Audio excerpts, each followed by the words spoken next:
So Mexico versus south Africa.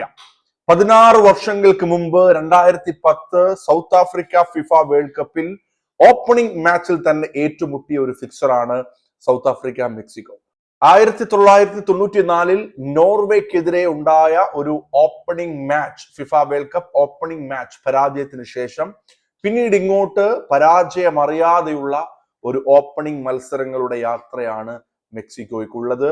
5 മത്സരങ്ങളുടെ വിജയവും 2 മത്സരങ്ങളുടെ സമനിലയും അടക്കം 7 മത്സരങ്ങളിൽ അൺബീറ്റൺ ആയിട്ടുള്ള ഒരു opening match in FIFA world cup യാത്ര മെക്സിക്കോയ്ക്ക് അവകാശപ്പെടാനുണ്ട്. എസ്റ്റാഡിയോ അസ്റ്റേക്ക എന്ന ഹോം മൈതാനത്ത് മെക്സിക്കൻ മണ്ണിൽ 2013 വേൾഡ് കപ്പ് ക്വാളിഫയറിൽ ഹണ്ടുറാസിനെതിരെ ഉണ്ടായ ഒരു പരാജയത്തിന് ശേഷം പിന്നീട് അങ്ങോട്ട് പരാജയമറിയാതെയുള്ള ഒരു യാത്രയാണ് 7 മത്സരങ്ങളിൽ മെക്സിക്കോയ്ക്കുള്ളത്.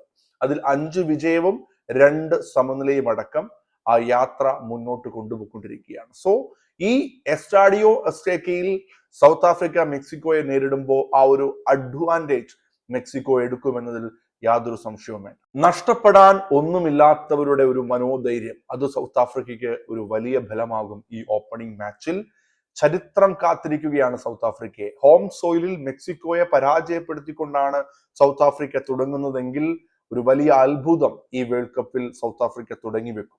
മെക്സിക്കോയെ സംബന്ധിച്ച് അവരുടെ ഗ്രൂപ്പിലെ ആ ടോപ്പ് സ്ഥാനത്ത് തന്നെ ഫിനിഷ് ചെയ്യാനുള്ള ഒരു വലിയ അവസരം ഈ മത്സരം ജയിച്ചു തുടങ്ങിയാൽ അവർക്കുണ്ടാകും. എന്താണ് നിങ്ങളുടെ പ്രഡിക്ഷൻ?